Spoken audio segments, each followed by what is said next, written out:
Je vous souhaite la bienvenue pour le deuxième séminaire d'orientation organisé conjointement par la Fédération FUSE et par l'APEC du CRR, c'est-à-dire l'Association des parents d'élèves et des élèves du CRR de Paris, mais à destination de l'ensemble des jeunes du territoire national. Je vous propose de tout de suite passer la parole à Denis Perron pour entamer ce séminaire pour qu'on ne perde pas de temps, en vous rappelant qu'il y a donc 3 autres dates de fixées. Néanmoins, et l'ensemble de ces dates figurent sur le site de FUSE. Je vous renvoie sur le site directement, fuse.asso.fr. Merci beaucoup et Denis, je te passe le relais. Merci Muriel, bonsoir. Merci beaucoup pour cette introduction. Bonsoir à toutes et à tous. Merci d'avoir répondu présent à ce rendez-vous, un rendez-vous qui va, vous le savez, nous aider à comprendre comment mener de front un cursus musical ou artistique de haut niveau et des études supérieures. Nous verrons notamment quelques-unes des modalités qui existent pour aménager son parcours d'études et son emploi du temps afin d'être disponible aussi pour la musique ou pour la danse. Alors, il y a 2 semaines, vous aviez été très nombreux à nous adresser vos questions, des questions qui, j'en suis sûr, seront ce soir encore légion et que vous allez pouvoir poser en utilisant le fil Q et R. Et pour y répondre, eh bien, nous sommes heureux d'accueillir Éric Leblanc, qui est responsable du parcours talent à l'Université Dauphine. Éric Leblanc, qui est accompagné de Barbara et Marion, qui ont suivi ou suivent le parcours talent. Nous sommes aussi en compagnie de David Isidore, vice-doyen vie étudiante et vie de campus au sein de la Faculté des sciences et ingénierie de Sorbonne Université, qui va nous parler de l'aménagement des parcours. Et enfin, Jean-Marc Meunier, président de la Fédération interuniversitaire de l'enseignement à distance. Bonsoir et merci à vous d'être parmi nous pour parler d'orientation. Nous allons tout de suite commencer avec vous, Éric Leblanc. Je rappelle que vous êtes donc responsable du parcours talent à l'Université Dauphine, dans le 16e arrondissement de Paris, un parcours qui permet de décrocher une licence de sciences des organisations. Alors, de quoi s'agit-il juste ? En quelques mots, il s'agit d'un parcours à horaire aménagé, mais à contenu et exigences identiques à ceux des parcours proposés aux étudiants classiquement admis à Dauphine. Le seul aménagement consiste en fait à répartir les 2 premières années de licence en 3 ans. Et pour cela, les étudiants vont avoir cours uniquement les mardis matins et les jeudis matins entre 8h30 et 13h30, donc 2 demi-journées par semaine. Tout le reste du temps est libre a priori pour leur pratique musicale ou artistique, et une semaine complète par semestre. Au terme des 3 ans, les étudiants obtiennent donc une licence 2. Ils peuvent poursuivre en licence 3 et en master à l'université. Et cette fois-ci, les aménagements vont être davantage au cas par cas. Le seul qui est vraiment formalisé, c'est l'aménagement dans la licence management et gestion des organisations, donc en L3, qui peut se faire en 2 ans. On va donc encore plus loin dans l'aménagement, puisque cette fois-ci, on fait une année en 2 et non pas 2 années en 3. Donc, on a la possibilité de faire une licence qui d'ordinaire se fait en 3 ans, de la faire en 5 ans, c'est bien ça ? Oui, potentiellement en 5 ans, tout à fait. Potentiellement en 5 ans, jusqu'à 5 ans. Alors, on a parlé de licence des sciences des organisations, de sciences des organisations. De quoi il s'agit ? C'est quoi les disciplines qui sont étudiées dans cette formation ? Différentes disciplines des sciences sociales. Donc, on va trouver des cours donc d'économie, de microéconomie, de macroéconomie, donc qui ne présupposent pas de prérequis pour des étudiants qui auraient suivi un cursus non économique au lycée. Des cours bien entendu de sociologie, de sciences politiques et aussi un certain bagage en droit, puisque certains étudiants se destinent ensuite à des formations dans l'université qui vont nécessiter effectivement des prérequis en droit. Bien entendu, pour accompagner tout ça, notamment dans les disciplines de gestion et d'économie, des cours de mathématiques de niveau assez avancé sont donnés aux étudiants. Bien entendu, j'avais oublié l'essentiel, des cours de gestion, donc de comptabilité financière, de comptabilité de gestion et des cours généralistes d'introduction à la gestion qui seront approfondis en licence 3. Alors, vous avez utilisé cet adjectif généraliste. Qu'est-ce qu'on fait au bout de la licence ? On va, j'imagine, continuer son parcours en master. On peut faire un master d'économie, un master de management, on peut rejoindre une grande école. Quel est le parcours, ou plutôt quelles sont les possibilités qui s'offrent à l'issue de votre formation? Tout à fait. Alors, justement, en me demandant on me posait la question des étudiants qui étaient passés et qui par ce parcours et qu'est-ce qu'ils étaient devenus. On le sait parfois bien, pour d'autres un peu moins. J'ai trouvé une diversité incroyable. Un étudiant qui fait, de la finance et qui du coup a réussi à allier, parcours musical et finance de haut niveau, qui n'a pas pu être parmi nous ce soir, mais, un exemple parmi tant d'autres. Barbara qui n'est pas encore arrivée, mais qui j'espère se joindra à nous et qui, au terme de sa licence de gestion des organisations, entame cette fois-ci un master en fait, en management des organisations, spécialisation management des organisations culturelles, donc qui a priori, énormément de succès auprès des étudiants qui sont artistes, qui sont passés par le parcours talent. Bien entendu, après, ils ont accès à tous les masters de l'université, donc il y a une grande diversité, que ça passe de la finance à la stratégie, à la comptabilité, enfin, vraiment la diversité est trop importante pour être, entièrement citée. Et alors, il existe aussi une autre licence, en l'occurrence maths et informatique, si je ne m'abuse, qui permet de bénéficier d'un aménagement, même s'il ne s'agit pas d'un groupe constitué qui serait totalement autonome au sein du cursus. Tout à fait. Elle correspond en fait au second parcours offert, aux étudiants en première année dans l'université Paris-Dauphine, donc le parcours mathématiques et informatique. Simplement ce parcours est moins, est en fait possède moins d'étudiants à l'entrée et donc possède moins de groupes et moins de ressources pour aménager pleinement les études pour les étudiants, artistes ou sportifs de haut niveau que nous accueillons. L'aménagement, j'ai envie de dire, peut-être encore plus à la carte, puisque cette fois-ci, ils ont un tuteur dédié, un enseignant qui, en fait, a cette fonction-là, qui les reçoit, en soutien, en fait, plusieurs fois par semaine et par contre, leur emploi du temps est tout à fait aménagé puisqu'ils choisissent, en fait, de s'inscrire, dans tel ou tel cours, dans la semaine en fonction de leur disponibilité. Alors, je sais que ça marche très, très bien pour les étudiants musiciens, justement, puisqu'ils sont beaucoup plus flexibles que ne peuvent l'être certains étudiants, sportifs, notamment en termes d'emploi du temps. La deuxième chose, c'est que ce parcours est également aménagé en 3 ans. Les 2 premières années de licence s'effectuent en 3 ans et au terme de ces 2 premières 3 années, en fait, qui leur donnent une licence 2, ils peuvent faire une licence d'informatique, d'économie aussi, ils peuvent rejoindre le parcours ou bien de mathématiques pure et dure, bien entendu. Quelle est la proportion entre musiciens, élèves, étudiants musiciens et étudiants sportifs? Alors, elle n'est pas définie. Elle est définie, en fait, par les statistiques, en fait, des candidats chaque année. Ça va des fois de 30 d'artistes à 70 de sportifs et sur les dernières promotions, on est plutôt à 50-50 puisqu'on reçoit, en fait, autant de dossiers de qualité et acceptables, du point de vue des critères et académiques et talents, pour les sportifs et pour les artistes, auquel cas on se refuse de les comparer, les uns avec les autres. On admet 1 sur 2, dans nos listes d'admission. Et alors, est-ce qu'il y a une osmose qui se crée entre les sportifs, les musiciens, les danseurs éventuellement? Est-ce que on Si je a peux les intellectuels entre guillemets d'un côté, les artistes d'un côté, et puis les sportifs de l'autre, ou est-ce que réellement ça se mélange et y compris on peut avoir une émulation qui se crée entre les différents étudiants? Alors, je pourrais vous répondre en 2 temps. Premièrement, en tant qu'enseignant et si on peut, on pourra donner la parole 2 secondes à Marion qui est avec nous puisqu'elle pourra vous donner le point de vue de Oui, bien sûr, l'étudiante bien sûr. artiste dans ce cursus. De mon point de vue d'enseignant, j'avais ce préjugé au départ en me disant que les artistes seraient tête de classe et que les sportifs seraient à la peine et en fait pas du tout. Il se trouve qu'en fait, vraiment c'est réparti 1 sur 2 et qu'on a autant de chances de réussir, brillamment en étant sportif qu'en étant artiste dans le programme. Alors justement, on accueille Marion et on la remercie beaucoup d'être présente parmi nous pour témoigner de son parcours donc à Dauphine. Vous êtes chanteuse lyrique et vous terminez actuellement votre 3e année, donc ce qui va vous permettre de décrocher une L2, une licence 2. Euh, Tout d'abord, qu'est-ce qui vous a poussé à choisir ce parcours?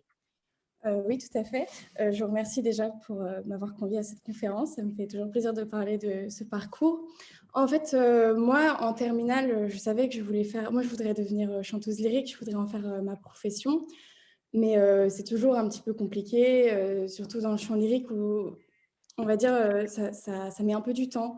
La voix n'est pas vraiment formée avant les 24-25 ans. Donc, avant ça, même si on chante bien, ça reste du potentiel. Donc, je me disais, rien ne dit que je pourrais faire carrière et réussir dans ce domaine-là. Et c'est là où j'ai j'ai rencontré Dauphine Talent et c'était vraiment c'était le seul cursus pour moi qui me permettait de faire du chant à haut niveau tout en continuant à côté des études qui me plaisaient.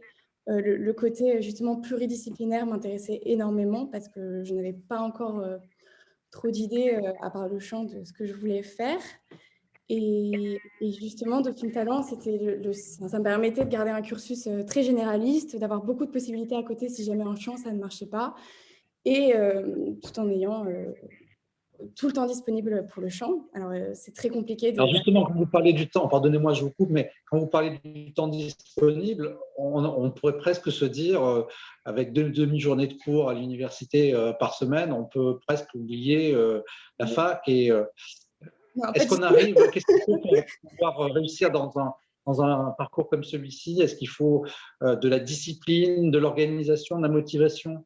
Beaucoup. Ouais, beaucoup. Après, je pense que les élèves qui étaient en classe horaire aménagée jusqu'en terminale savent de quoi je parle, parce que c'est très compliqué en fait de gérer les deux individuellement. C'est-à-dire que de se dire quand je fais du chant, je fais du chant, et quand je suis à Dauphine, je fais Dauphine. La première année, ça a été très compliqué pour ça, parce que justement, à Dauphine, on me disait de toute façon, tu vas être chanteuse. Et dans le chant, on me disait de toute façon, toi, tu fais des grandes études, donc tu veux t'engager là-dedans. Et je ne me retrouvais pas vraiment à ma place et ça a été très compliqué. Et en fait, ce qui m'a vraiment aidée, c'est la bienveillance du corps enseignant et de la classe, justement, quand vous parlez d'osmose. On se retrouve, on est entouré de gens qui nous comprennent, qui nous écoutent. Les professeurs, on peut leur parler sans difficulté de nos problèmes, leur dire, et ils sont toujours là pour nous dire, on peut trouver une solution. Par contre, il va falloir travailler. Voilà, la règle d'or, c'est qu'il faut travailler. On n'y échappe pas. On peut penser au début en se disant, oui, il n'y a que 10 heures par semaine, c'est très bien. Mais justement, au début de l'année, je me rappelle de ma L1, Éric Leblanc nous avait conviés, nous disait, voilà, 1 heure à Dauphine, c'est environ, il me semble, 3 heures à la maison chez soi. Donc, en fait, les 10 heures de cours à Dauphine sont très, très rapidement compensées par beaucoup de travail à la maison. Mais voilà, les professeurs sont là pour nous écouter, pour nous aider à justement organiser le tout. Et ça se fait très bien, avec beaucoup de volonté, mais ça se fait très bien. Voilà. Et vous avez parlé de classe, c'est-à-dire que vous êtes un petit groupe, vous formez une promotion un peu à part, et donc il y a des liens assez forts qui se créent. Alors, en ce moment, c'est un peu compliqué avec la situation sanitaire, mais vous constituez un vrai groupe au sein de l'université? On constitue un vrai groupe, ouais. On est une classe de 30. Alors, ça bouge un peu en fonction des années parce que certaines personnes partent dans leur discipline de talent, on va dire. Mais on est effectivement un petit groupe de 30 et on s'entend très bien. En fait, on connaît tous quelque chose à côté de l'université. On n'est pas tous que scolaires. Enfin, que j'aime pas dire ça parce que c'est déjà très, très bien d'être scolaire, mais on connaît tous une discipline, une passion à côté. Et ça nous unit, en fait, parce que c'est dur pour nous tous. C'est très, très compliqué de cumuler les deux et on se soutient. Ce qui est bien à Dauphine par rapport à une prépa, par exemple, c'est que ce n'est pas de la compétition. C'est pas si un tel va valider, ça ne va pas nous empêcher nous-mêmes de valider. Le but, c'est qu'on valide tous, si possible. Et du coup, on va s'entraider, on va se motiver. Et je me suis fait des amis, des super bons amis qui sont tennisman, danseurs, rugbyman. Enfin, pas du tout, même dans l'auto-entrepreneuriat. Ça permet justement de voir des profils très différents. C'est très intéressant. D'accord. Alors, juste une petite question. Là, aujourd'hui, vous en êtes où de votre réflexion? Vous vous dites, je vais aller je vais finir la licence, je vais poursuivre au-delà parce que je ne sais pas encore à 100% si je vais pouvoir mener une carrière dans l'art lyrique. Alors, dans ma réflexion actuellement, je compte terminer ma licence l'année prochaine, ma L3. Moi, je m'oriente vers une licence LIS, donc c'est études de la société, spécialité économie. Et donc, je vais essayer de cumuler ça avec le chant l'année prochaine. Et je vais tenter en parallèle tous les concours de chant en français à l'étranger. Et donc, en fonction des résultats des écoles, ça me permettra de choisir plus ou moins. Je me dis, après, rien ne m'empêche de partir faire du chant. Et puis, si ça ne me plaît pas, revenir. Si j'ai la licence, je sais qu'en master, on pourra toujours... surtout que moi, ce serait master management culturel comme Barbara. Et je sais que justement, les profils un peu atypiques qui s'intéressent à la musique, ça plaît. Et donc, je me dis que j'aurai mes chances là-dedans si jamais ça ne marche pas dans le chant.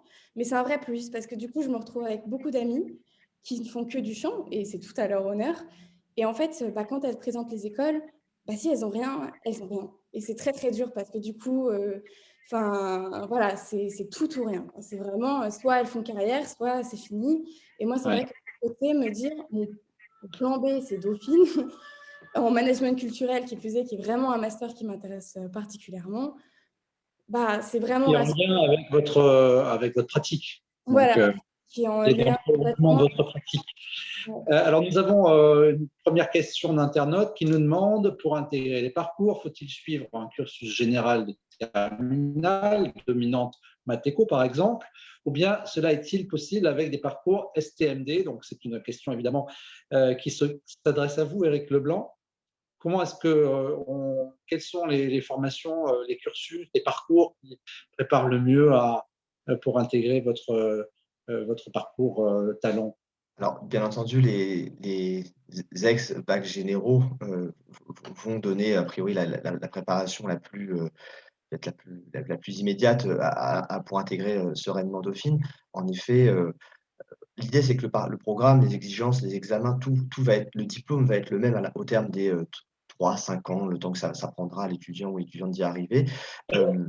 Et bien entendu, il y aura pas il y a pas de concession qui est faite à aucun moment là-dessus. Donc après, on teste chaque année. Cette année, on a admis pour la première fois une étudiante qui était auparavant, alors c'était la dernière année, hein, un bac, alors je ne saurais plus vous dire, mais il y avait musique dedans, j'ai plus l'intitulé exact parce que je compte, on a tellement de cycles de bac, mais il s'avère que TS2 TMD, pardon, voilà, on y arrive. c'est possible que ce soit ça effectivement. Il s'avère que c'est un petit peu compliqué. Alors, on n'arrive pas à dire si c'est compliqué et je pense que c'est pas compliqué, techniquement parlant. Je pense que c'est compliqué pour une raison de langue, à vrai dire. On n'a pas encore, les résultats du premier semestre qui nous permettent d'échanger, concrètement avec cette étudiante-là.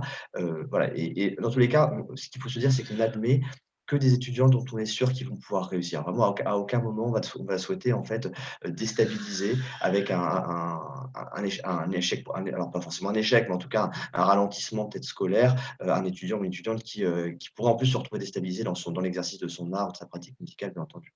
Alors Alors, l'idéal, on est oui. actuellement, pardonnez-moi, on est actuellement dans le choix pour les élèves de seconde et de première, dans le choix des enseignements de spécialité au lycée général. Est-ce qu'il y a une matière ou des matières qu'il faut absolument prendre en enseignement de spécialité? Dans la question qui nous a été posée, il était question notamment des mathématiques. Alors, ce qu'il faut savoir, c'est que tous les dossiers seront étudiés. On a pleinement connaissance de la diversité des profils, encore plus, j'ai envie de dire, quand on parle d'étudiants qui candidatent à la filière talent, donc tous les dossiers seront étudiés. Simplement, le conseil qu'on donne et peut-être qu'on peut, du coup, reproduire pour les étudiants, qui vont candidater à Dauphine Talent, c'est un conseil qu'on donne aux étudiants qui candidatent au parcours classique, c'est, heu, la spécialité mathématique en première et pas forcément en terminale. En terminale, on peut prendre en spécialité éventuellement, ou mathématiques complémentaires en léger encore peut-être aussi, mais pour nous, une spécialité mathématique en première donnerait tout le bagage nécessaire pour intégrer sereinement Dauphine du point de vue des mathématiques. Et puis, pas de bagage particulier en économie, puisqu'on va reprendre en fait tous les prérequis en économie dans le cadre de cours de mise à niveau en économie. Et il y aura bien entendu aussi des cours de mise à niveau en mathématiques dans le cadre du premier semestre qui seront réformés pour tenir compte effectivement de toute la diversité des étudiants qui vont intégrer Dauphine à ce moment-là. Alors, une autre question d'internaute. Étant en cours de présentation de concours, est-il possible de demander une année de césure?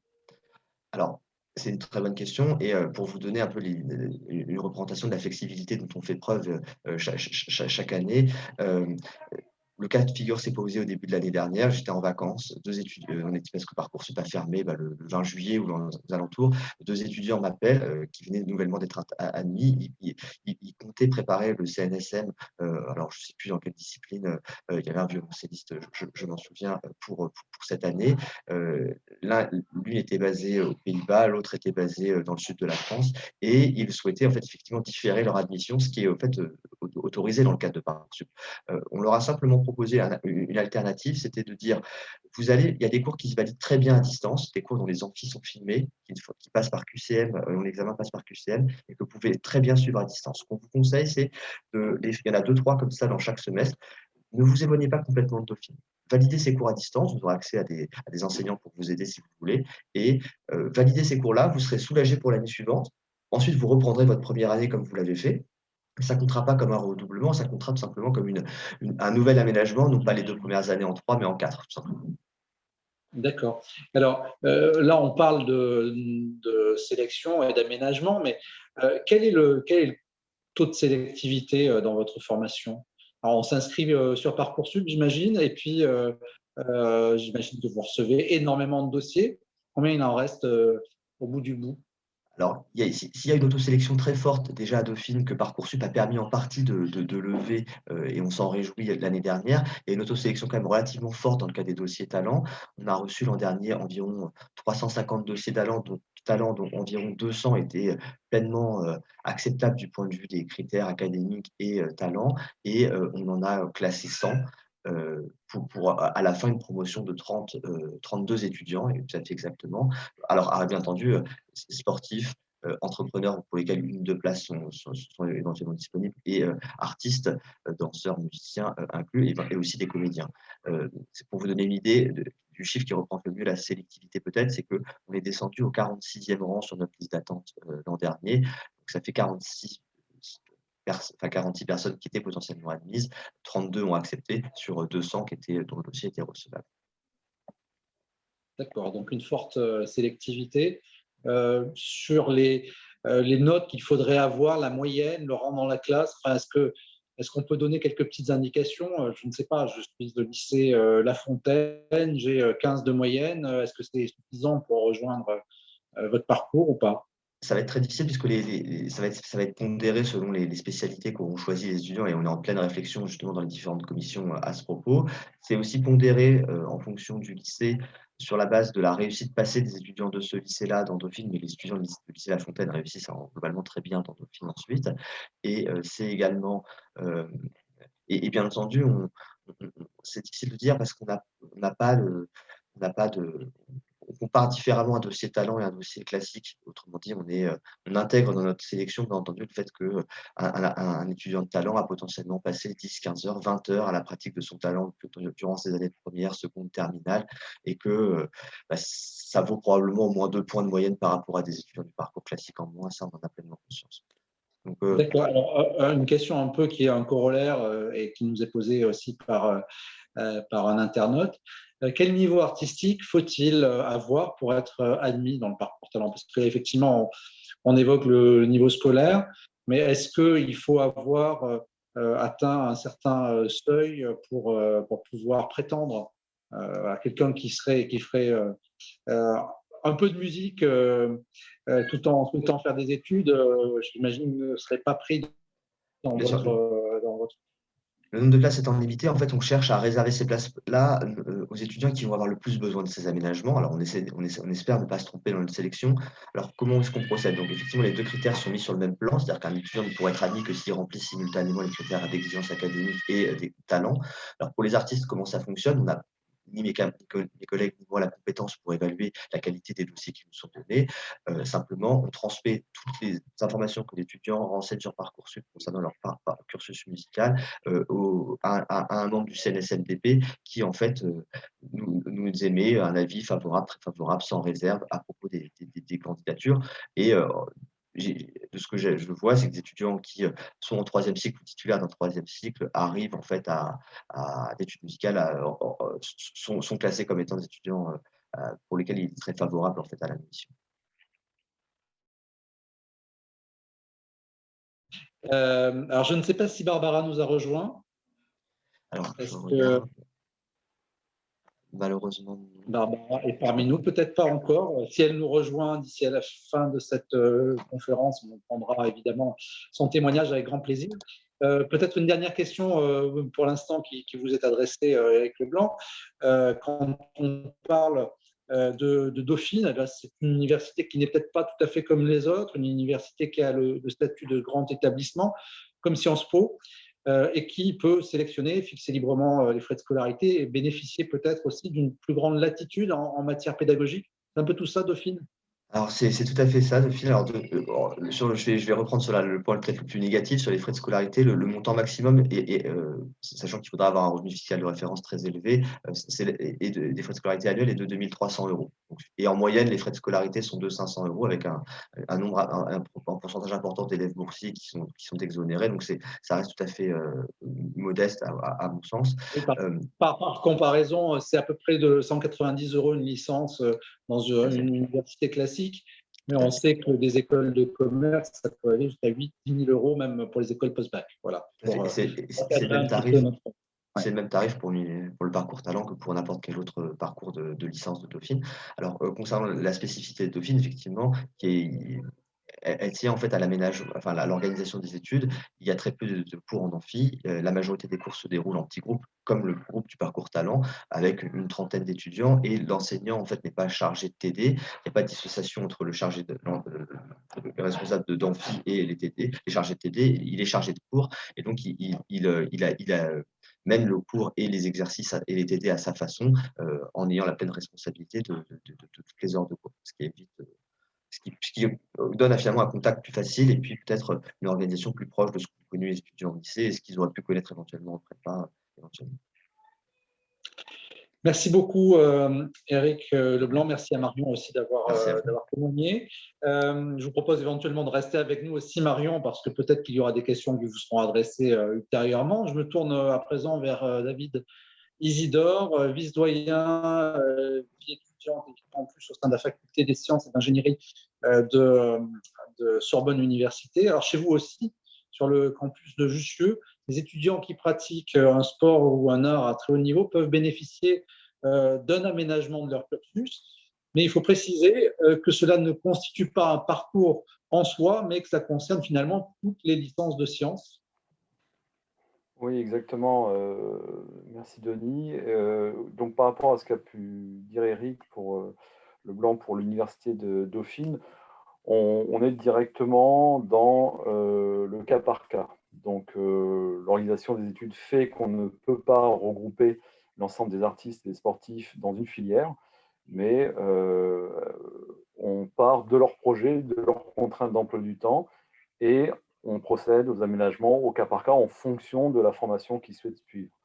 Donc, pour donner quelques chiffres, le L1 est organisé en 4 portails. Donc, les étudiants qui rentrent choisissent un des 4 portails pour ensuite choisir une des 9 licences, pour ensuite choisir un des 74 parcours de master. Hein, donc, vous voyez comment, au fur et à mesure, les formations si on peut prendre au moins les 4 portails. Pardonnez-moi, si on peut prendre les 4 portails, on va voir des maths avec un sas d'entrée un peu plus large. Qu'est-ce qu'on va avoir? On va avoir de la biologie. Alors, voilà, l'esprit des 4 portails, c'est de donner une culture scientifique générale aux étudiants et aux étudiantes et de leur permettre une orientation progressive en leur permettant de faire des choix progressivement au cours de la première année en vue du choix de la licence qui se fera en L2. Donc, on va avoir des portails thématiques, plus orientés maths info, plus orientés biologie, sciences de la vie, plus orientés physique-chimie, hein, voilà en gros les thématiques, pour ensuite déboucher sur une licence classique, licence de maths, licence d'informatique, licence de chimie. Voilà. Et donc, vous disiez, on peut s'inscrire dans les 4 portails qui ouvrent sur 9 licences. Vous avez combien d'étudiants qui sont concernés par ces aménagements sur mesure? Alors, à l'échelle de la faculté, on en a 65, en gros, chaque année, avec à peu près 2 tiers de sportifs, du fait du partenariat qu'on a avec l'INSEP. Donc, les sportifs de l'INSEP qui suivent un cursus scientifique viennent en quasi-totalité à la faculté des sciences de Sorbonne Université. Et donc, on doit avoir une vingtaine d'artistes à peu près chaque année en moyenne, mais ça fluctue, comme l'a dit Monsieur Leblanc, en fonction des demandes, voilà, sachant qu'on limite, on a aussi, pour des questions de moyens et de suivi de qualité, voilà, on ne cherche pas à aller au-delà de ce chiffre. Et, voilà. Ça signifie qu'il faut vraiment justifier d'un haut niveau de pratique pour pouvoir prétendre à un tel aménagement. Alors, en fait, l'entrée se fait vraiment par 2 voies. C'est-à-dire que nous, on n'intervient pas, enfin, on intervient peu sur le jury Parcoursup. Là, on compte sur le jury Parcoursup pour identifier les artistes de haut niveau et donc en tenir compte dans le classement qui va être envoyé au rectorat. Donc l'entrée à la faculté est indépendante de l'entrée dans le dispositif. Donc, dit C'est une fois autrement, qu'on est pris dans la faculté qu'on va pouvoir demander à bénéficier du dispositif en arguant du fait qu'on est sportif de haut niveau ou artiste de haut niveau. alors pour les questions de temporalité, les deux se font en parallèle. Mais D'accord. voilà, l'étudiant ou l'étudiante fait ses demandes sur Parcoursup pour rentrer à l'université et en même temps fait une demande pour entrer dans le dispositif.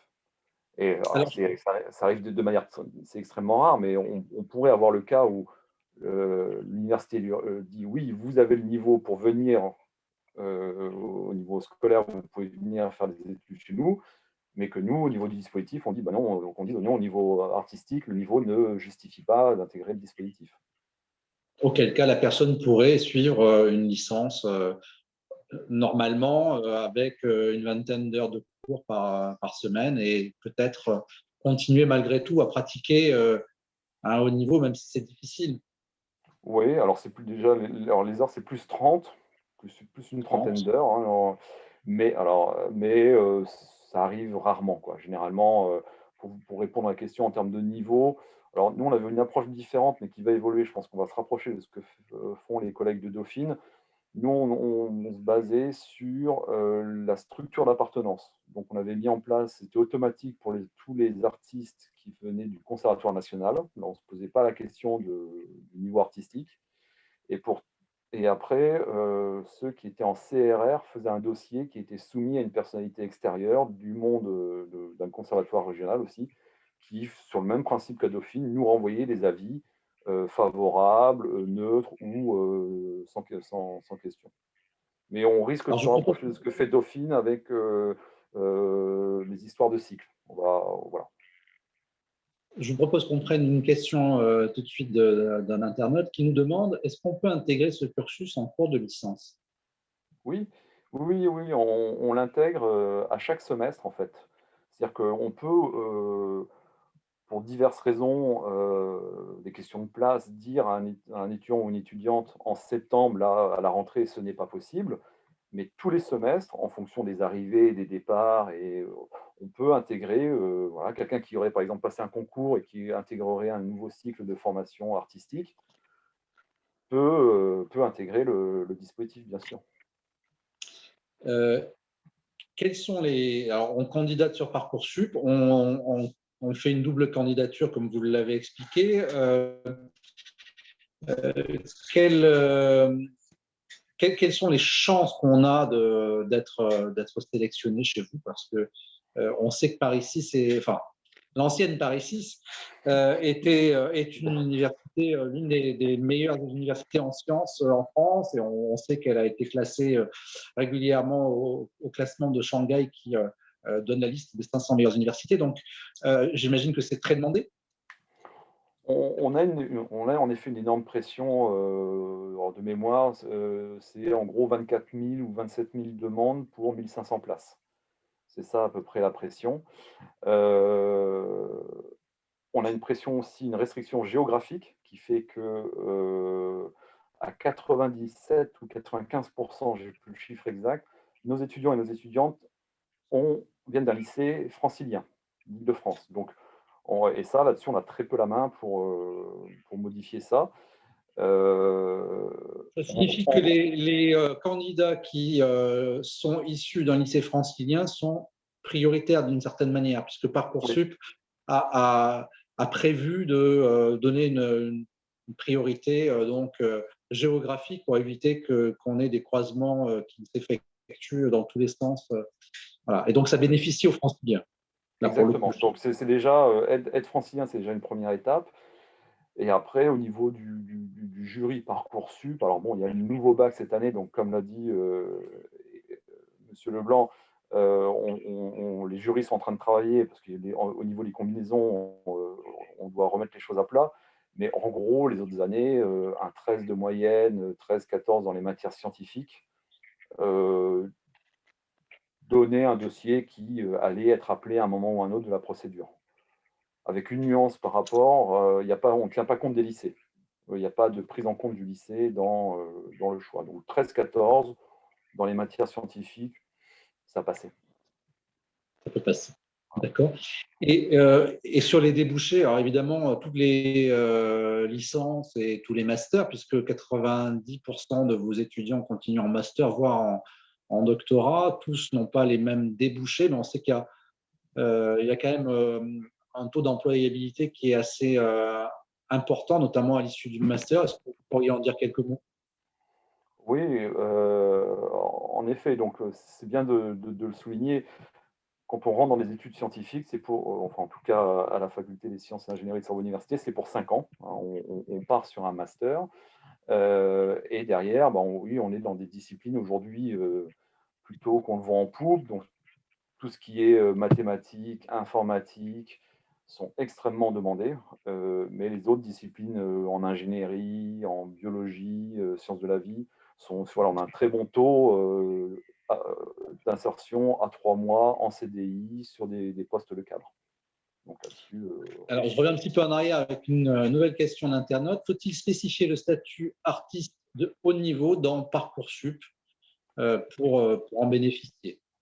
oui, Ah, alors non, pas pour en bénéficier, pour bénéficier de ce statut dans le cadre du jury Parcoursup. Hein, c'est bien deux choses différentes, mais pour que le jury regarde les notes et le dossier avec cet élément, il faut bien le préciser. Et contrairement à une légende très répandue qui est qu'on ne lit pas les lettres de motivation et les dossiers Parcoursup, les dossiers sont lus pas tous, je ne rentre pas dans les détails, mais il y a une très grosse partie des dossiers qui sont lus. Donc les lettres de motivation, et justement là où vous allez expliquer tout ça, ça doit être bien travaillé. autre question très précise, est-ce qu'à Sorbonne Université ou à Dauphine, on posera la question à Éric Leblanc dans quelques instants, il existe des aménagements pour les évaluations. Si un concours pour son instrument, son chant ou sa danse tomberait, ce serait évidemment pas de chance, le même jour ou les mêmes jours. Oui, oui, bien sûr, alors avec une ligne directrice qui est que ce sont toujours les responsables de formation qui sont décisionnaires, de façon à maintenir l'équité et faire qu'un artiste va obtenir un diplôme de Sorbonne Université. Hein. Donc on a le même niveau d'exigence, mais pour tout ce qui est aménagement, et on en fait beaucoup, c'est le responsable pédagogique, et puis avec l'expérience, la confiance qu'on a pu établir avec eux depuis de nombreuses années, on trouve systématiquement une solution, soit c'est décalé, soit c'est fait à un autre moment, et on va dire la crise a quand même fait beaucoup évoluer les mentalités et a permis de mettre en place des choses qu'on n'aurait pas soupçonnées il y a 3-4 ans, avec des examens en ligne, des examens à distance qui vont nous simplifier la vie. Quelles sont les questions qu'il faut se poser avant de se dire, voilà, je demande un aménagement de mon parcours pour étalonner sur 4 ans peut-être une licence? Est-ce qu'il faut… allez-y, allez-y. Non, non, alors il y a un élément qui est très important qu'a dit Éric Leblanc et que vraiment nous on fait nôtre aussi, qui est, alors nous on l'appelle le maintien en contact d'études. C'est-à-dire que quelle que soit l'intensité artistique ou une année de concours, eh ben, garder une ou deux matières, pour nous, c'est quelque chose de fondamental parce que l'expérience nous montre qu'un étudiant ou une étudiante qui va couper pendant un an, intégralement avec les études, bah, c'est dur de revenir. Donc, un des conseils forts qu'on donne, c'est quelles que soient les contraintes, on garde une ou deux matières, on garde un travail intellectuel. Et puis nous, les aménagements, on les fait semestre par semestre. C'est vraiment, alors je ne vais peut-être pas rentrer dans le détail de l'organisation du LMD, mais il faut avoir l'idée qu'un diplôme, c'est un empilement de briques que sont les matières validées. Et l'étudiant choisit le nombre de briques qu'il veut valider dans le semestre. Et donc, 2 fois par an, on réévalue ce qu'on appelle ce contrat pédagogique en fonction des contraintes. Donc, on peut imaginer qu'un artiste n'ait pas trop de contraintes de septembre à décembre et un contrat peut-être quasi complet par rapport à un étudiant classique, et nous disent en janvier, attendez, en juin, moi j'ai le concours très important, et ben on réduit la cadence, on repasse à 2 matières ou une matière pour certains. Est-ce qu'on peut prévoir un séjour à l'étranger, nous demandons, dans le cadre de la formation? Est-ce que cet aménagement le permet? Alors oui, il y a toujours des solutions. Là, par exemple, cette année, on a un contrebassiste qui est à l'orchestre de Berlin avec, alors là, si j'écorche le nom, Barenboim. Il y a un orchestre, un chef d'orchestre qui s'appelle Barenboim. Enfin voilà, il a eu cette opportunité d'aller là-bas pendant 1 an ou 2.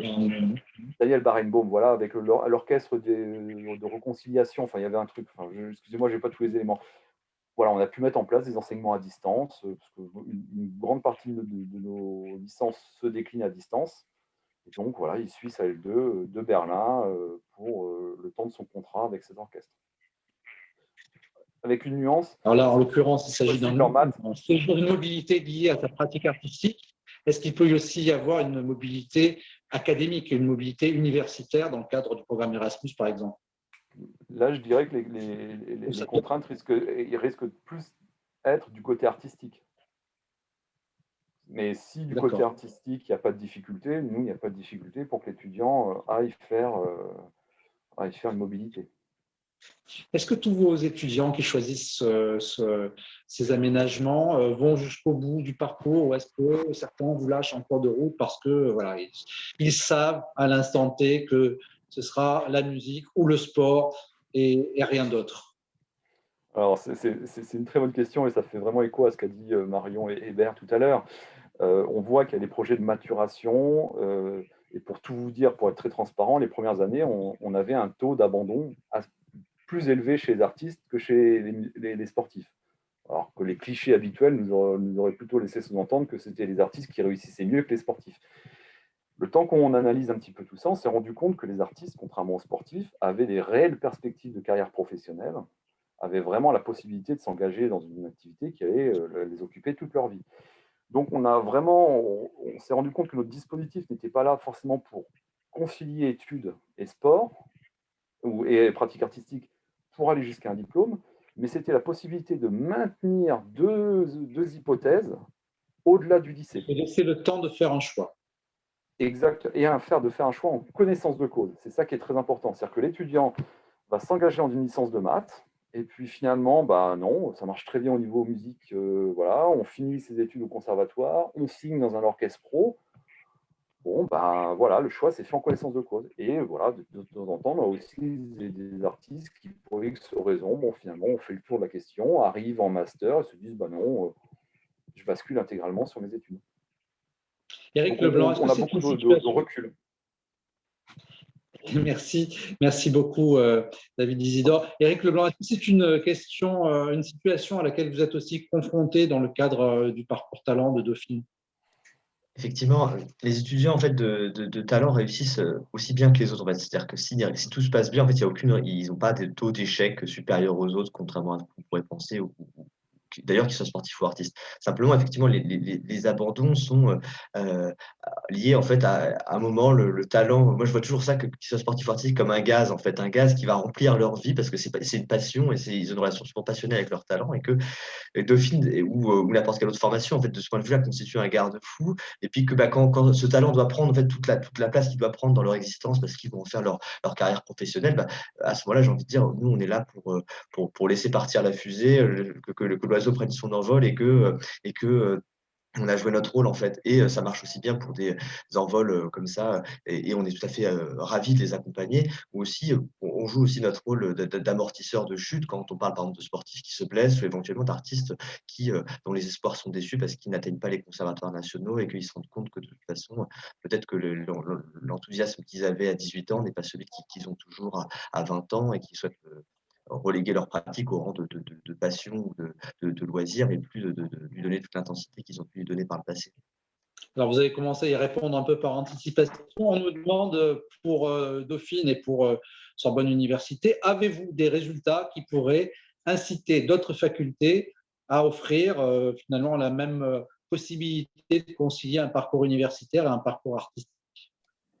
J'aurais envie de reprendre déjà les termes de David. Effectivement, les premières années sont, alors c'est plutôt indépendamment de la distinction entre sportif et artiste, effectivement, les premières années, c'est compliqué comment dire, de garder tout le monde à bord parce qu'il faut que tout se mette en place au sein de l'université, il faut qu'on cible bien le public, etc. Mais une fois que c'est lancé, effectivement, on amène 25 étudiants par an en licence, on les amène tous en master et Barbara nous a rejoint et elle va pouvoir nous expliquer un peu sa réussite en master et ses projets à venir. Mais effectivement, oui, on a été encore plus surpris, j'ai envie de dire, l'année dernière avec l'ouverture enfin, l'entrée de Dauphine dans Parcoursup avec cette quantité de dossiers de qualité qui nous a amené. On se disait au début, est-ce qu'on se trompe pas? Est-ce qu'on n'est pas sur un public de niche? Est-ce que, comme le disait David, ils ont choisi une solution très individualisée? Est-ce qu'on n'aurait pas dû choisir ça parce que c'est tellement spécifique que. Et en fait, on se dit que finalement non, parce qu'il y a tellement de demandes en fait, et d'étudiants talentueux dans différents domaines que effectivement, c'est plutôt à se demander s'il n'y aurait pas, et bien entendu ce ne sera pas possible, mais si on ne pouvait pas avoir deux groupes plutôt qu'un seul, et voilà, et on est toujours, je pense que David ressent la même chose, on est toujours extrêmement déçu quand on doit dire non à des dossiers, donc on sait qu'en fait, en fait, on est peut-être en train de limiter cette possibilité de maintenir son rêve un peu plus longtemps parce qu'il n'y a tout simplement pas de place. En fait. Donc oui, si d'autres écoles veulent se lancer dedans, elles auront des résultats, ça c'est certain. Si les moyens sont mis, il y aura des résultats. David Isidore, juste avant qu'on prenne le témoignage de Barbara, vous diriez vous aussi que les sportifs de haut niveau, que les artistes de haut niveau font d'excellents étudiants et que d'autres cursus, d'autres formations ailleurs en France auraient tout intérêt à créer des parcours aménagés alliant comme ça du présentiel et des emplois du temps d'une grande souplesse pour permettre à chacun de laisser son talent éclore. Bien sûr, au niveau des résultats, nous, on a une sorte d'adage, une sorte de règle. À partir du moment où le premier semestre est validé, on est sait que sur ça ira au un bout. rails. Combien de temps ça prendra, on ne sait pas. Mais voilà, l'étudiant ou l'étudiante a compris le fonctionnement de l'université, on sait que ça va aller au bout et on n'a plus aucune inquiétude là-dessus. Ça, c'est le premier élément. Maintenant, c'est quelque chose d'extraordinaire. Alors moi, je suis un héritier en termes de responsable du sport de haut niveau, parce que c'est quelque chose qui a été mis en place en 89. Et donc, tout ce qui est mis en place, il y a une culture aujourd'hui d'établissement. On ne peut pas aller dans un département sans qu'il n'y ait pas eu un sportif ou un artiste qui soit passé il y a 5 ans, qui ait marqué les esprits parce qu'il était allé aux Jeux Olympiques, parce qu'il a ramené une médaille. Donc, nous, c'est extrêmement simple. Et comme l'a très bien dit Eric, il n'y a pas d'accompagnement des sportifs ou des artistes de haut niveau sans moyens. Et c'est ça qui, à mon avis, freine d'autres universités. Et nous, on a la chance d'être dans des universités, alors peut-être qu'on a des moyens, mais qui ont réussi à impulser ça. Et maintenant, ça fait partie de la culture d'établissement d'accompagner ces publics particuliers au même titre que les étudiants en situation de handicap, que les étudiants travailleurs. Et s'il y avait, j'allais dire, un point commun entre tous ces étudiants, ça doit être quand même la culture du travail, parce qu'ils ont réussi dans leur domaine extra-universitaire à atteindre l'excellence. Et l'excellence, ça nécessite du talent, mais le talent ne suffit pas. Il faut forcément beaucoup de travail. Donc, est-ce que ça fait d'eux des travailleurs, des étudiants qui ont une culture de l'effort, ou est-ce que parfois on peut avoir aussi des étudiants qui sont trop accaparés par leur pratique sportive ou artistique?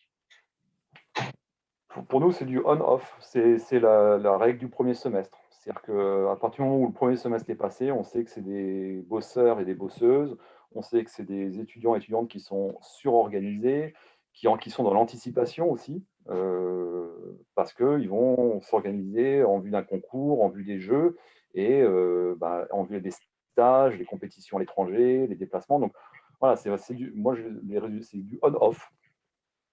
Alors, on va tout de suite prendre le témoignage de Barbara. Barbara, qui est donc organiste, qui a fait le parcours, qui a suivi le parcours talent à Dauphine en licence et qui continue en master, si je ne m'abuse. Bonsoir, Barbara. Oui, bonsoir. Bonsoir, merci beaucoup d'être avec nous pour témoigner de votre expérience. Est-ce que les 6 premiers mois, est-ce que le premier semestre a été aussi pour vous un test, un moment où il fallait prendre ses marques, s'adapter à l'université, ou est-ce que finalement c'était un peu la poursuite d'un cursus, un double cursus que vous aviez peut-être connu au lycée. Alors, je dirais pas que c'était un test, mais bon, c'était bien sûr une découverte, l'entrée dans les études supérieures.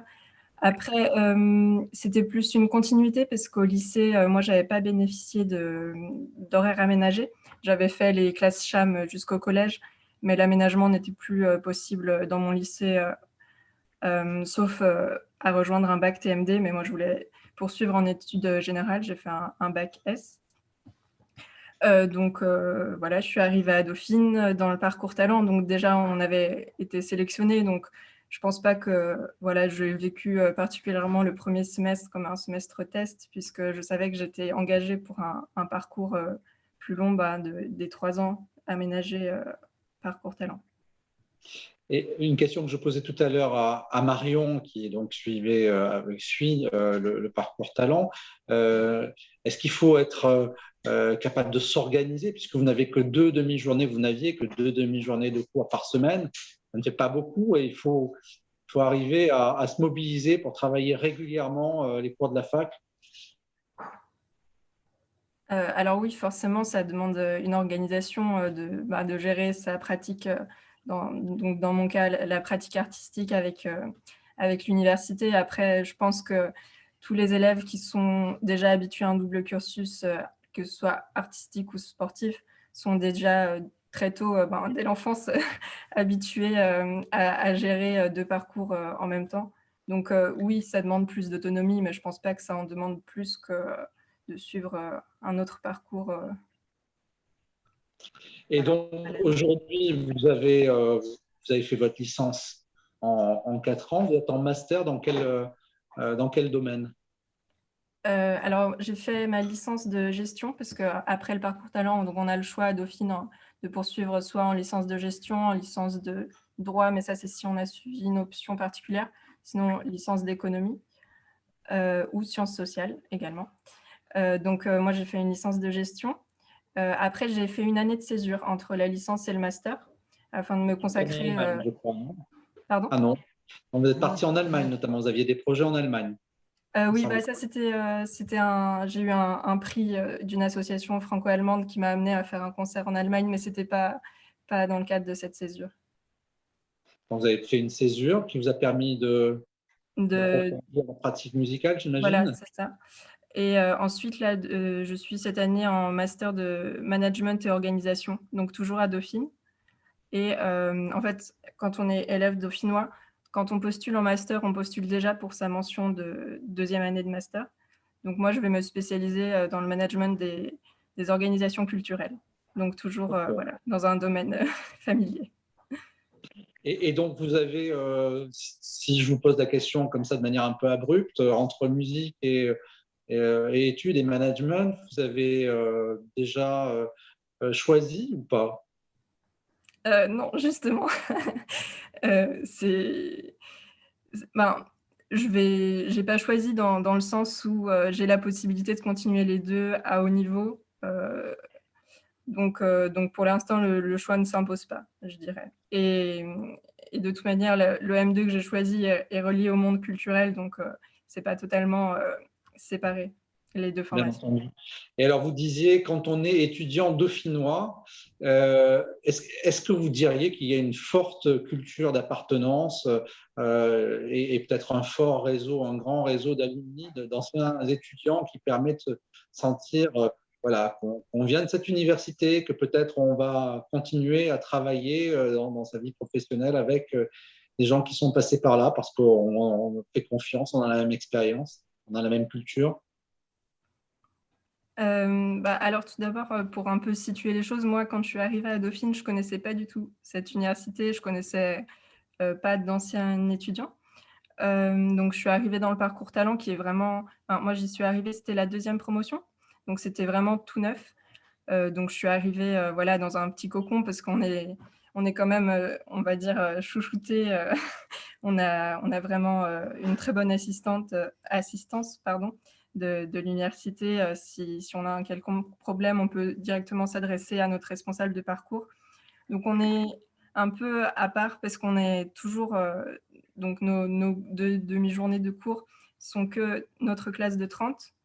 On est pour certains cours en amphi avec le reste de la promotion, mais ça a créé quand même un petit microcosme entre nous. Donc moi personnellement, j'ai moins ressenti cette appartenance à l'université. Après, bien sûr, Dauphine est très riche d'un fort réseau associatif auquel moi, j'ai pas pris part, étant donné déjà les nombreuses activités que je menais en parallèle. Pardon ? Merci beaucoup, Barbara, pour ce témoignage. Alors, il y a une autre possibilité qui s'offre à ceux qui hésitent encore entre une carrière artistique et des études dans un autre domaine. Et c'est avec vous, Jean-Marc Meunier, que nous allons en parler. Merci pour votre patience, parce que ça fait un petit moment que vous êtes en ligne avec nous, mais je ne vous avais pas donné la parole. Vous présidez, je le rappelle, la Fédération interuniversitaire de l'enseignement à distance. Alors, l'enseignement à distance, beaucoup de lycéens, beaucoup d'étudiants ont pu, depuis un an, en mesurer les vertus, mais aussi les limites. Ici, il s'agit avant tout d'en faire profiter des jeunes gens qui ont besoin d'une grande disponibilité pour leurs projets artistiques ou sportifs, c'est bien ça? Oui, alors, pas seulement, ça s'adresse en fait à tous les étudiants qui ont besoin d'avoir un aménagement, une souplesse organisationnelle dans leurs études. Ça concerne bien sûr des sportifs de haut niveau, bien sûr des artistes, mais également des personnes en reprise d'études ou qui sont éloignées des centres universitaires et qui donc ne peuvent pas suivre de manière classique les enseignements à l'université. Alors, dans votre catalogue, il y a 400 à 500 formations. On nous demande comment savoir quelles sont les formations qui sont proposées. Est-ce que ça va de la licence au doctorat? Oui, alors les formations qui sont proposées vont effectivement de la licence au doctorat. Alors, on n'a pas beaucoup de doctorats, hein. Je tiens à le préciser tout de suite. On en a un qui est proposé par Montpellier. Et on a pour l'essentiel des formations en licence et en master, et également des formations plus courtes sous la forme de diplômes d'université. Et on peut consulter le catalogue sur le site internet de la FIED, dans lequel les établissements recensent toutes les formations qu'ils proposent à distance. Autre question, est-ce que les modalités pédagogiques sont différentes de celles qu'on connaît d'ordinaire en présentiel? Voilà, c'est une question d'internaute, évidemment. Alors oui, forcément, elles sont différentes. La première différence qu'on observe dans bon nombre d'établissements, ce n'est pas le cas dans tous, hein, mais là encore, il y a une grande variabilité dans l'organisation des établissements pour leurs enseignements à distance, mais on observe qu'il y a une plus grande souplesse dans l'organisation calendaire des cours, avec souvent une mise à disposition des supports de cours dès le début du semestre, et puis un accompagnement qui se fait de manière asynchrone et plutôt à la demande, de façon à effectivement coller au plus près des contraintes de nos étudiants. Alors, on nous demande aussi s'il y a quand même des rendez-vous en présentiel régulièrement. On peut parler d'accompagnement à la demande. Oui. Est-ce que tous les étudiants qui auraient choisi cette modalité se retrouveraient une fois par semestre, par exemple, pour avoir un contact physique et avec l'université et avec les enseignants qui sont les leurs? Alors bien sûr, ça dépend bien sûr des disciplines, hein. On comprend bien que dans les disciplines scientifiques, là où il y a des TD à réaliser, il va être difficile de transposer uniquement à distance les rendez-vous. Mais il y a effectivement des moments synchrones où on va rassembler les étudiants avec un enseignant pour effectivement réaliser ce qui est l'équivalent des TD en présentiel. Ça peut se faire complètement à distance, notamment grâce à la visioconférence, hein, où on peut effectivement travailler et aller assez loin dans le travail avec les étudiants entièrement à distance. Puis il y a quelques établissements où on a besoin effectivement que les étudiants viennent sur le campus. Je pense notamment aux disciplines scientifiques ou lorsqu'il faut faire des TD de chimie. Si on n'a pas le matériel à la maison, il est très difficile de le faire de chez soi, la cuisine n'étant pas toujours adaptée pour ce genre de choses. Oui, on risque de faire des dégâts, c'est vrai. Alors, est-ce qu'il y a une possibilité d'adapter son cursus dans le temps? C'est-à-dire, on comprend bien qu'on va pouvoir faire varier sa charge de travail en fonction de ses disponibilités, étaler son apprentissage, s'organiser beaucoup plus facilement que si on était en cours chaque semaine avec un emploi du temps qui est fixe. Mais au-delà, est-ce qu'on peut se dire, voilà, cette licence, je vais la faire en 4 ans, 5 ans? Alors, c'est tout le sens dans le dernier arrêté licence, tout le sens de la mise en place du contrat pédagogique, qui est justement de pouvoir adapter le rythme des études, la durée des études, en fonction du profil des étudiants et puis de leur projet. Et les diplômes qui sont proposés à distance suivent très exactement les mêmes règles, c'est-à-dire qu'ils sont éligibles pour l'adaptation pour les sportifs de haut niveau ou les artistes de haut niveau, comme les autres diplômes de l'université. Et on peut étaler dans le temps. Il y a maintenant, dans le dernier arrêté, il n'y a plus vraiment de limite à la durée des études, même s'il faut quand même maintenir un lien si on ne veut pas que ça perde complètement son sens. On peut effectivement très largement adapter les études. Il y a peut-être un frein encore à Je vous pose l'adaptation. une question. Oui. Oui, un petit Je frein encore à voulais juste vous l'adaptation poser qui une question concerne qui est… les examens, bien sûr. Mais là, il faut effectivement se coller au calendrier. Mais autrement, on peut effectivement avoir une grande souplesse, y compris dans le rendu des travaux, lorsque c'est nécessaire. Mais là, c'est à négocier avec chaque enseignant. Je vais vous poser une question que j'ai posée aux autres interlocuteurs. Est-ce qu'il faut se poser certaines questions avant de se lancer dans un apprentissage à distance? Est-ce qu'il faut se demander si on est capable de travailler de manière très autonome? Il y a la question de la motivation, évidemment, qui est très importante. Alors oui, c'est effectivement l'enseignement à distance offre beaucoup de souplesse et en même temps, ça peut être un grand piège si on ne s'y prépare pas bien et si on ne le fait pas avec beaucoup de rigueur. Parce que on va effectivement se laisser déborder dans le calendrier de son travail et puis on va éventuellement se retrouver un peu isolé si on ne prend pas la précaution de maintenir le lien avec les enseignants et avec d'autres étudiants et on peut effectivement se retrouver vite complètement largué. Ça demande aussi d'adapter un petit peu ses méthodes de travail parce qu'on va manipuler beaucoup de contenu numérique, on va travailler essentiellement avec des modalités numériques et les échanges avec l'enseignant sont de nature assez différente de celles qu'on rencontre en présentiel puisqu'ils se passent essentiellement par des interactions asynchrones. Donc ça demande effectivement d'adapter ces méthodes de travail, mais la plupart des établissements proposent des formations avant l'entrée dans le diplôme ou pendant pour effectivement acquérir ces méthodes de travail spécifiques à la distance. Donc, on est préparé d'un point de vue méthodologique. Une question que tout le monde se pose, j'imagine, comment est-ce qu'on fait pour postuler? Alors, s'agissant par exemple d'une licence, on va sur Parcoursup. Les licences et les masters, enfin les licences suivent le même circuit, les masters également. C'est un circuit classique de candidature. Pour les licences sur Parcoursup et puis pour les masters, un dossier de candidature dans les établissements directement.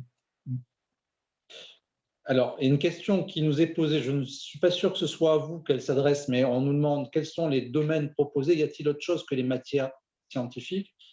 Si c'est à vous qu'elle s'adresse, la question, la réponse est oui. Je peux y répondre.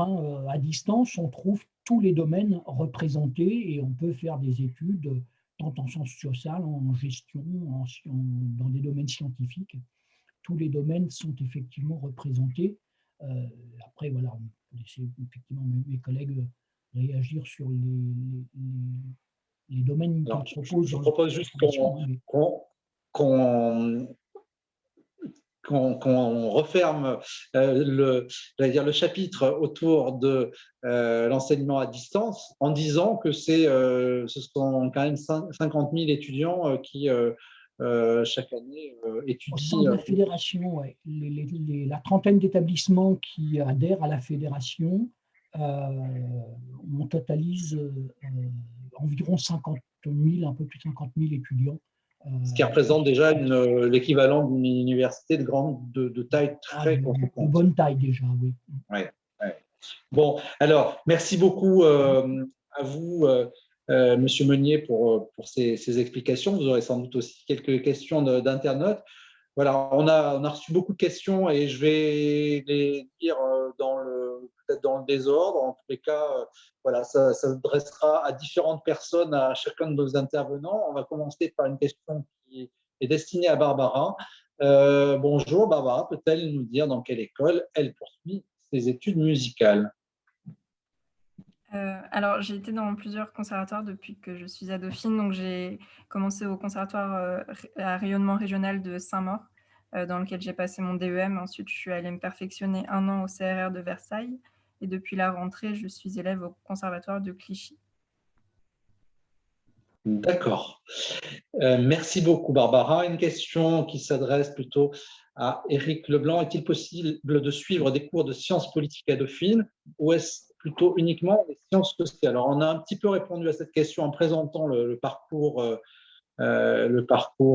talent. C'est une licence généraliste, n'est-ce pas? Et dans laquelle on suit des cours de sciences politiques, entre autres.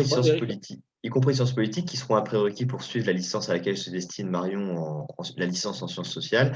L'idée est vraiment de donner en fait des cartes pour suivre sereinement et en pleine connaissance de cause les 3 licences qui sont présentées à Dauphine, qu'a rappelé Barbara, sciences sociales, gestion et économie, en tout cas pour la licence sciences des organisations.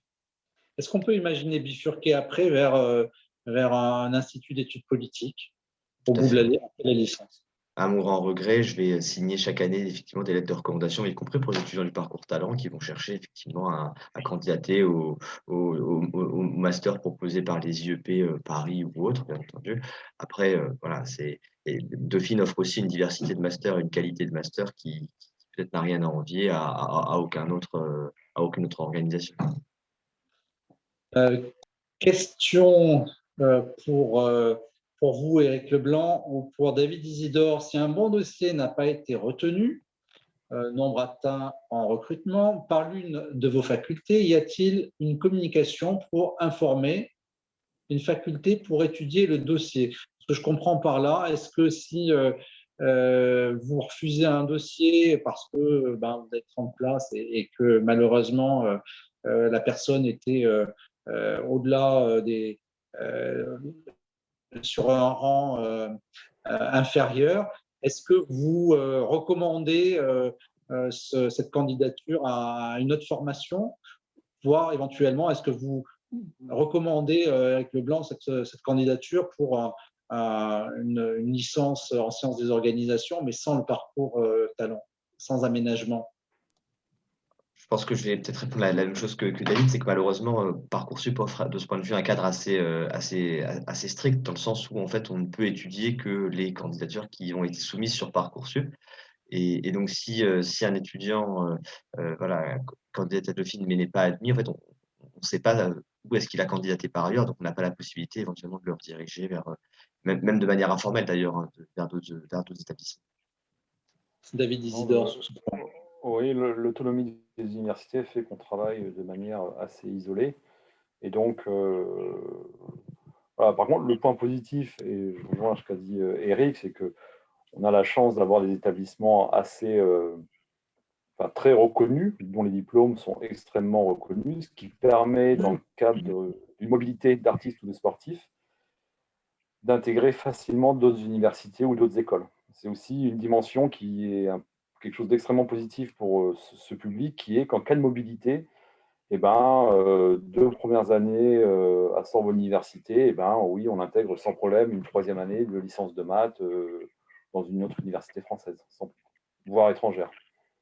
Alors, il y a une question qui vous était destinée aussi, je profite que vous ayez la parole pour vous la poser. Est-ce qu'on peut s'engager sur un parcours avec un temps, par exemple, l'idée qu'on va faire une licence en 4 ans, et puis en cours de route, finalement, on se dit, bon, le sport, ce sera une passion, ou la musique, ce sera une passion, et je vais quand même essayer de faire la licence en 3 ans. Bien sûr. Alors, on a des artistes et des sportifs de haut niveau qui, pour X raisons, alors c'est souvent lié à des, pour les sportifs, c'est des sports individuels sans contrainte des triathlètes, par exemple, qui peuvent s'entraîner quand ils veulent. Certains qui ont des facilités, une organisation très développée, bouclent leur licence en 3 ans. Et on a aussi, comme vous le dites, des étudiants ou des étudiantes qui s'engagent dans un étalement et pour X raisons, souhaitent revenir sur un rythme normal, et ça, ils peuvent le faire à n'importe quel moment. Question pour Éric Leblanc. Pour l'admission à Dauphine dans Parcoursup, vous prenez en compte le lycée francilien, entre parenthèses. Tenez-vous compte aussi de l'adresse des parents en province, par exemple? Je suis candidat, j'ai fait mes études dans un lycée parisien, mais l'adresse des parents est en province. De quoi vous tenez-vous compte finalement? Non, non, pas du tout. On va vraiment, il y a une diversité. Enfin, la mixité, elle est aussi bien au niveau des profils artistiques, sportifs, entrepreneurs. Elle est aussi bien au niveau des spécialités. Alors, ex-spécialité du bac, qui est, finalement, il y a aucune règle, en fait. Et bien entendu, il y a aussi aucune règle en matière d'origine géographique des étudiants. Et on s'autorise même, on s'interdit même, nous, de censurer des dossiers. Par exemple, imaginez des personnes qui font de la voile à Marseille, on pourrait se dire, oh, ben, ça va être tellement compliqué pour elles de venir suivre les cours 2 fois par semaine, puis d'aller pratiquer la voile à Marseille, etc. Et pourtant, en fait, on les admet. On estime que si elles ont les qualités pour le poursuivre et elles remplissent ces critères, bah, on les admet. Et puis, ce sera à elles de choisir si elles viennent ou non, mais ce n'est pas à nous de censurer leur dossier au départ parce qu'on présuppose des difficultés d'organisation qui sont les leurs, quoi, et auxquelles elles sont peut-être prêtes à se soumettre, tout simplement. Une question pour Jean-Marc Meunier. On nous demande, est-ce que ça peut être une bonne idée, enfin, est-ce que c'est une bonne idée précisément de suivre une formation à distance dans une université qui est loin de notre lieu de résidence habituel et du lieu où on se forme en tant que musicien ou en tant que sportif? La difficulté, elle va surtout être au moment des examens et potentiellement des regroupements. Alors, certains établissements proposent des examens délocalisés ou des examens à distance. C'est le cas, par exemple, dans un certain nombre d'établissements où on a des étudiants à l'étranger qui peuvent passer leurs examens dans des ambassades. Donc là, on n'a pas de problème. Ils viennent simplement ponctuellement pour les regroupements lorsqu'il y en a. Mais s'il y a effectivement beaucoup de regroupements, ça peut devenir un problème. Là, il vaut mieux se renseigner avant pour savoir ce que propose l'établissement et si éventuellement les modalités d'enseignement, d'examen à distance sont ou pas proposées. C'est le cas maintenant dans beaucoup d'établissements où on commence effectivement à s'ouvrir à ce type de modalités d'examen qui permettent effectivement de passer les examens en même temps que les autres directement de chez soi.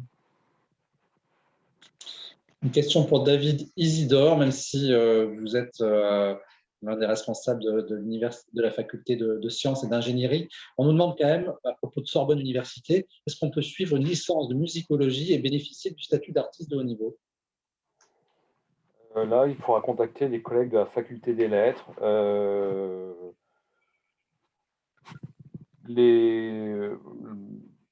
Il doit y avoir les aménagements, mais là, c'est sur le pôle lettres, donc sur le site de double licence dont on a parlé. Alors, non, alors attention, la double licence, sciences et musicologie, et alors je pense ne pas contredire mon collègue, mais on est quand même sur un double cursus extrêmement exigeant en termes de temps et la pratique de haut niveau d'un instrument ou une pratique artistique type danse me semble très compliqué. Je ne sais pas ce qu'il a dit, mais là, on est plutôt sur des artistes qui continuent à avoir une pratique, mais pas forcément destinés à en faire une carrière professionnelle. Alors, je ne sais pas ce qu'il a pu dire la semaine dernière, j'espère que je ne dis pas le contraire de ce qu'il a dit, mais généralement, une double licence, c'est quand même extrêmement costaud en termes d'horaire. Oui, c'est extrêmement lourd. En termes, enfin, c'est moins en termes d'horaire, parce que ce qu'il nous a expliqué, c'est que on était sur une vingtaine d'heures, 25 heures, donc une partie des enseignements, enfin de chaque licence était allégée, mais qu'effectivement, ça demande énormément de travail personnel. Voilà, et donc on peut continuer à concilier musique et double licence, mais c'est effectivement, il faut avoir une masse de travail, une capacité de travail assez forte, et ça restera de temps en plus la possibilité de mener une carrière musicale à un haut niveau. Une question pour Éric Leblanc. Marion ou Barbara auraient-elles pu commencer une licence en sciences des organisations, de l'organisation à Dauphine, une licence classique, puis au bout de la première année, bifurquer dans le parcours talent. Est-ce qu'elles auraient pu rejoindre le parcours talent en deuxième année?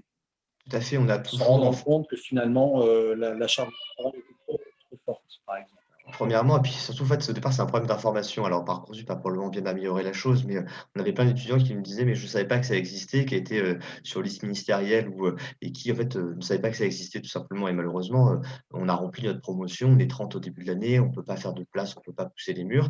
Et c'est souvent des étudiants à qui on dit, bon, en deuxième année, on va reconsidérer la chose parce qu'il y a toujours au moins 1 ou 2 étudiants qui partent parce qu'ils choisissent de concilier leurs différemment passions et études, ou parce que tout simplement le cursus ne les intéresse pas, hein, ce qui arrive bien entendu n'importe quelle formation de talent ou pas.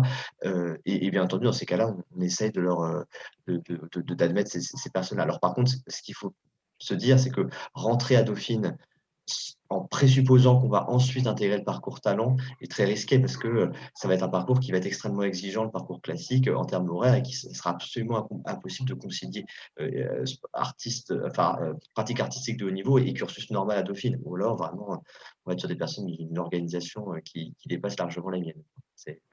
Alors, on a une question qui s'adresse à Sorbonne Université et qui est un peu similaire. Comment candidater au parcours spécifique artiste de haut niveau de la Sorbonne lorsqu'on est déjà en L1, donc pour la L2? Donc on ne passe plus par Parcoursup, parce qu'on n'est pas en entrée d'études. Comment est-ce qu'on fait, David? Alors, 2 cas de figure.